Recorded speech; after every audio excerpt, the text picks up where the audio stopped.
even more advanced.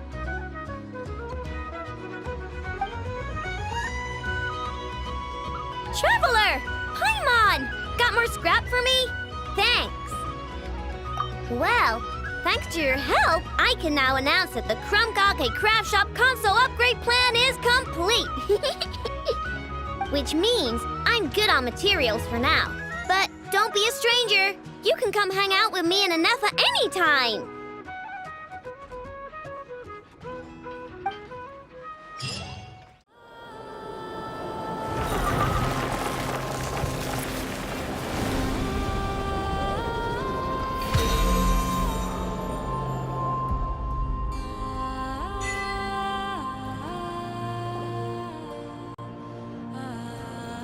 Well, I think we can now say that the Grand Library is complete.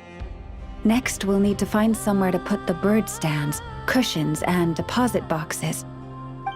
Ah, hello there, Traveler, Paimon. Thanks to your help, the library repairs are basically complete. It's really starting to look the part.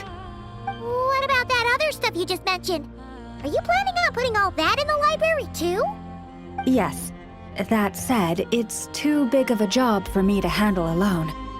I was planning on getting some of our more skilled artisans to help out. The Grand Library is open to humans and animals alike. Since we have furniture for humans to sit down on, there should naturally be some for the animals too. Huh.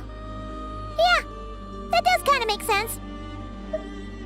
Those are the ones I used to use when the little animals came to talk to me about their struggles. I'd originally planned to make some new ones, but some of the animals are nostalgic for the older items, so we brought them along too. Wait, animals tell you their struggles? Like a therapy session? Kinda sounds like a nice bathhouse for animals.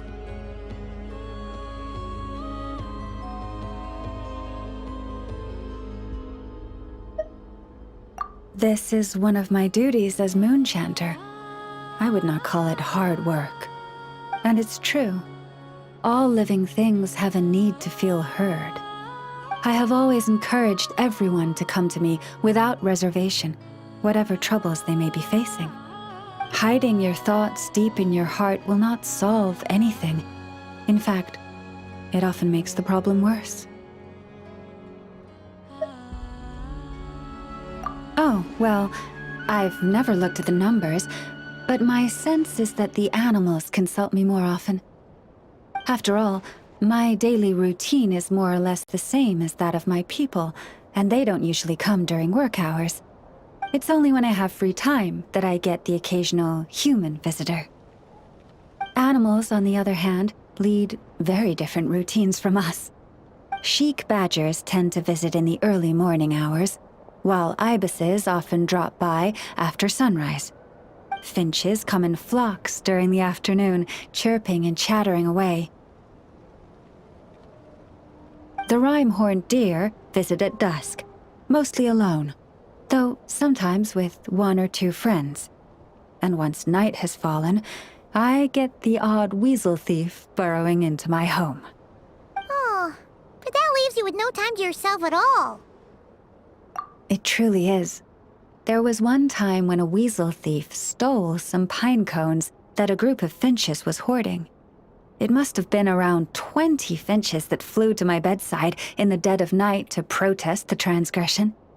I had to ask a sniffer mole who I'd just been chatting with to invite the weasel thief over.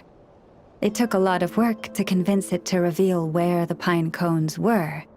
By the time all parties were satisfied and ready to leave, the sun was up. I slept in till past noon that day. Paimon would have given up and gone back to sleep long before you did. And probably pulled a blanket over her head first to block out the noise. Since they'd taken the trouble to come to me, I felt I had a duty to help them. And the results made it all worthwhile. After getting everything off their chests, the finches went back to happily hopping around, and the weasel thief went off in search of new, exciting treasure. But humans are less forthcoming than animals. Too often, they hide their true feelings in the deepest corners of their hearts. Even those who come to me for guidance, I feel as if they tell me only part of the story, leaving out what truly burdens their soul. Perhaps they are unwilling to say it out loud, to face the real issues head on. Human society often encourages people to hide their true selves. It is not dissimilar to the way that some butterflies hide away in a withered leaf and camouflage their wings to match their environment. Social interactions between humans can be complex and difficult. Everyone has their way of coping, and I don't judge them for it. Nonetheless, suppressing one's true feelings can easily lead to melancholy and depression. Deep-seated issues like that are difficult to resolve, no matter what advice I give. So I had an idea. I thought, what if I could find a way to bring complicated human minds and straightforward animal ones together? Maybe by spending some time around each other, both could experience a new perspective. It was with that in mind that I renovated the Grand Library and turned it into what it is today. Spacious and well-ventilated, and open to humans and animals to come and go as they please. Except maybe on rainy days, when they're looking for shelter. But the rest of the time, people can visit whenever they want, to spend time with the animals, browse books, rest, and enjoy the sun. And perhaps the company of our dear animal friends, who will not be driven away by anything they say, might encourage people to open their hearts and share the truth of what lies within. Wow, you really put a lot of thought into this library renovation. Oh, it sounds great to Paimon. Hugging fluffy animals, lounging in a chair all day without a care in the world. Just thinking about it makes Paimon feel all warm and fuzzy. Of course. Your assistance with the renovation works was invaluable. It should go without saying that the Library of the Frostmoon Scions shall always be open to you.